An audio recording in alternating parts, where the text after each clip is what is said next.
श्री कृष्ण कहते हैं, मन खुश रहे हमारा और इस जगत का कल्याण हो। हम सभी चाहते, पर जैसी हमारी कामना है वह कभी पूरी होती नहीं। मन में तरह तरह के गंदे विचार मनुष्य के दिमाग में घूमते हैं। ऐसे में प्रश्न आता है कि मन में अच्छे विचार कैसे लाएं?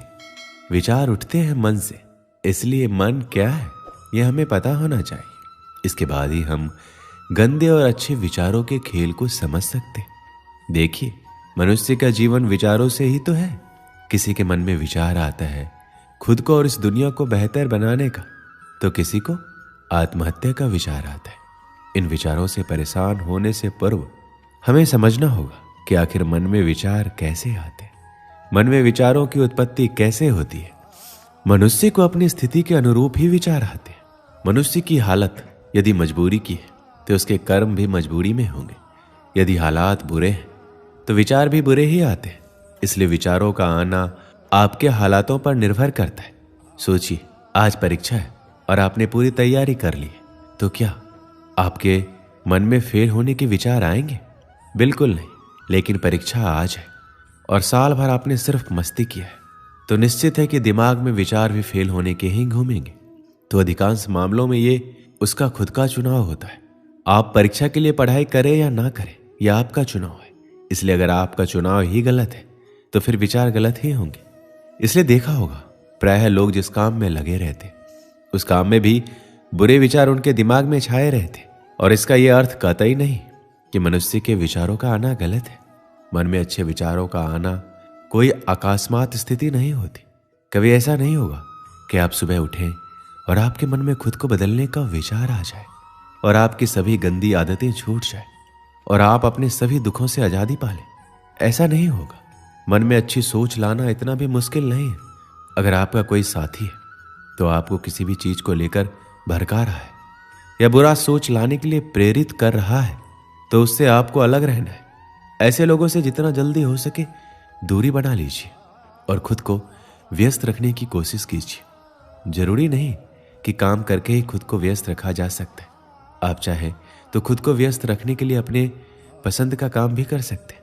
इससे आपको बुरा सोच नहीं आएगा। आप सदा खुश रहेंगे तो मन में अच्छी सोच भी आएगी। बुरी चीजों से दिमाग हटाकर आपको अच्छी चीजों पर लगाना होगा। जैसे आप शांत वातावरण में जाकर बैठे। कई बार शहरी शोरगुल के कारण हम परेशान हो जाते हैं। आपको कुछ समय शांत वातावरण में बैठना चाहिए। ऐसा करने से आपको सिर्फ अच्छी सोच आएगी। अगर आप इन चीजों को अपने जीवन में अपनाते हैं तो आप आसानी से नकारात्मक सोच से दूर हो सकते हैं। आपके दिमाग में चाहे बुरे विचार आते हो, उसकी फिक्र करने की जरूरत नहीं है। जब आप सुबह उठे तो एक अच्छा विचार सोचें और एक अच्छा वाक्य खुद से बोलने के लिए तैयार रखें। जैसे कि मैं आज बहुत खुश हूं, आज मेरी मनोकामना पूर्ण होगी, या मैं अच्छे विचारों वाला व्यक्ति हूं। आप कोई भी सुविचार सोच सकते हैं। तो यह अभ्यास आपके जीवन को बदलने के लिए कुछ दिनों बाद सक्रिय होने लगेगा। आपका मस्तिष्क ही आपका भविष्य निर्माण करता है।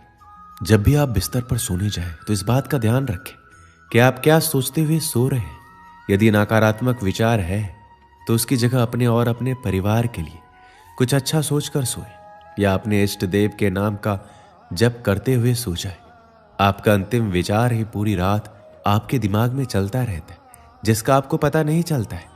यह विचार ही आपके जीवन को सबसे ज्यादा प्रभावित करता है। इस विचार का सबसे अच्छा होना जरूरी है। अतः सोते समय अच्छे विचारों को दोहराते हुए सोना चाहिए। मन में किसी प्रकार का भय और शंका लेकर नहीं सोना चाहिए। इसलिए जब भी आप सोएं तो एक अच्छे विचार के साथ सोएं। दोस्तों, इसे मैं एक कहानी के माध्यम से समझाता हूं। एक बार एक आदमी ने अपनी सारी जमा पूंजी से एक सुंदर घर बनवाया। गृह प्रवेश के एक दिन पहले उसके घर में आग लग गई और पूरा घर धू धू कर जलने लगा। सब लोग आग बुझाने में लगे थे, लेकिन वह आदमी बाजार गया और मिठाई का डब्बा ले आया। जैसे ही वह मिठाई सब लोगों में बांटने लगा तो लोगों ने सोचा शायद घर जलने के कारण इसको गहरा सदमा लगा है, इसलिए इसे समझ नहीं आ रहा है कि इस समय इसे कैसे रिएक्ट करना है। फिर किसी ने पूछ लिया, भाई तेरा घर जल गया है, तू लड्डू बांट रहा है? और वो उत्तर सुनकर प्रश्न पूछने वाला निस्तब्ध हो गया। उस आदमी ने उत्तर दिया कि आप लोग ये देख रहे हो कि गृह प्रवेश से पहले मेरा घर जल गया, लेकिन मैं ये सोच रहा हूं अगर मैंने गृह प्रवेश कर लिया होता तब आग लगती तो मेरे घर के साथ साथ मेरे परिवार वालों को भी नुकसान हो सकता था। इसलिए मैं ईश्वर का धन्यवाद कर रहा हूं कि आपने मेरे परिवार को बचा लिया। अगर जीवित रहे तो घर तो और भी बन जाएंगे। इसलिए सकारात्मक सोच के साथ नजरिया भी सकारात्मक रखना जरूरी है। अच्छी आदतों से अच्छा होता है और बुरी आदतों से बुरा। यदि आप में किसी भी प्रकार का नशा करने, गाली बकने, क्रोध करने, ईर्ष्या करने, अनावश्यक भोजन करने और किसी का अपमान करने या अन्य किसी भी प्रकार की गंदी आदतें हैं, तो फिर आपका वर्तमान और भविष्य भी वैसा ही होगा। बुरी आदतें डालनी नहीं पड़ती, वो संगत से स्वतः ही निर्मित हो जाती है। आप अपनी बुरी आदतों को छोड़ने की चिंता करने के बजाय अच्छी आदतें डालना शुरू करें। जैसे सुबह जल्दी उठना, किसी असहाय की सहायता करना, माता पिता के प्रतिदिन पैर छूना, अच्छे प्रवचन सुनना, लोगों से विनम्रता से बात करना। खुद की और अपने मित्रों की गलतियां स्वीकार कीजिए। खुद का मतलब ये है, यदि आपसे घर, कॉलेज, ऑफिस या अन्य कहीं पर गलती हुई है तो इसे स्वीकार करने में कोई हर्ज नहीं है। गलतियों पर पर्दा डालने का प्रयास करेंगे तो आप लोगों की नजर में गिरते जाएंगे।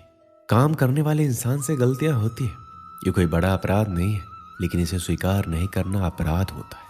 यदि आपके किसी मित्र, सहयोगी, परिवार के सदस्य या रिश्तेदार से कोई गलती होती है तो उसे भी स्वीकार करके उसको माफ करना जरूरी है। देखिए, जब इंसान के कदम उसे किसी नई मंजिल की तरफ ले जाते हैं तो अक्सर उसे पीछे मुड़ के देखने का मन करता है, क्योंकि उससे उसकी खट्टी मीठी यादें जुड़ी रहती है। कुछ सुविधाएं भी उसे वहां मिलती है। इसी तरह जब आप नया जीवन जिएंगे तो बीच में कुछ परेशानियां आ सकती है और इन बातों से मन घबराकर वापस उस पुराने सड़े गले जीवन को जीने के लिए बाध्य करेगा। ऐसी स्थिति में हिम्मत दिखाइए, श्री कृष्ण को याद कीजिए और जो बेहतर जीवन जीने का चुनाव किया है उस पर आगे बढ़ते रहिए। पुराने समय में एक सेठ नदी किनारे वाले गांव में रहता था। कभी कभी नाव में सामान भरकर दूसरे गांव में व्यापार करने जाता था। उसके आसपास बहुत धन संपत्ति थी। वह नाव से सफर करता था, लेकिन तैरना नहीं जानता था। एक दिन वह दूसरे गांव से सामान बेचकर अपने घर लौट रहा था। नदी के बीच में उसकी नाव में छेद हो गया। नाव में पानी भरने लगा। सेठ डरने लगा कि अब वो डूब जाएगा। तभी उसे थोड़ी दूर एक मछुआरे की नाव दिखाई दी। सेठ ने मछुआरे को आवाज लगाकर अपने पास बुलाया और बोला कि मेरी नाव डूब रही है, मैं तैरना भी नहीं जानता। भाई, तुम मुझे बचा लो, मैं तुम्हें अपनी पूरी धन संपत्ति दे दूंगा। मछुआरे ने उसे अपनी नाव में बिठा लिया। मछुआरे की नाव में बैठने के बाद सेठ की हालत थोड़ी सामान्य हुई। अब सेठ कुछ सोचने लगा। वह मछुआरे से बोला, भाई, अगर मैं तुम्हें मेरी पूरी संपत्ति दे दूंगा तो मैं अपने घर परिवार का पालन कैसे करूंगा? मैं तुम्हें पूरी नहीं, आधी संपत्ति दूंगा। मछुआरा चुपचाप नाव का चप्पू चला रहा था। सेठ फिर सोचने लगा। कुछ देर बाद उसने मछुआरे से कहा, भाई, मेरी संपत्ति में मेरे बच्चों का भी अधिकार है। मैं तुम्हें आधा नहीं, 1/4 संपत्ति दूंगा। मछुआरे ने कुछ नहीं कहा। कुछ ही देर में नाव किनारे पहुंच गई। अब सेठ की सोच पूरी तरह बदल चुकी थी। वह सुरक्षित किनारे पर आ गया था। सेठ ने सोचा, इसने मेरी जान बचा के कोई बड़ा काम नहीं किया, यह तो इसका धर्म था। यह सोचकर सेठ ने मछुआरे को सोने का एक सिक्का देना चाहा, लेकिन मछुआरे ने यह लेने से मना कर दिया। सेठ ने वह सिक्का भी अपने पास रख लिया और वहां से चला गया। दोस्तों, इस कहानी से हमें क्या सीख मिलती है कि हमारे मन में अच्छे काम के लिए विचार बहुत कम आते हैं, और जब भी कोई ऐसा पुण्य कर्म का विचार आए तो वह काम तुरंत कर देना चाहिए। समय के आगे बढ़ने के साथ साथ हमारे विचार भी बदल जाते हैं। दोस्तों, इस वीडियो में बस इतना ही। मिलते हैं अगले वीडियो में। अपना ख्याल रखिएगा। जय श्री कृष्ण।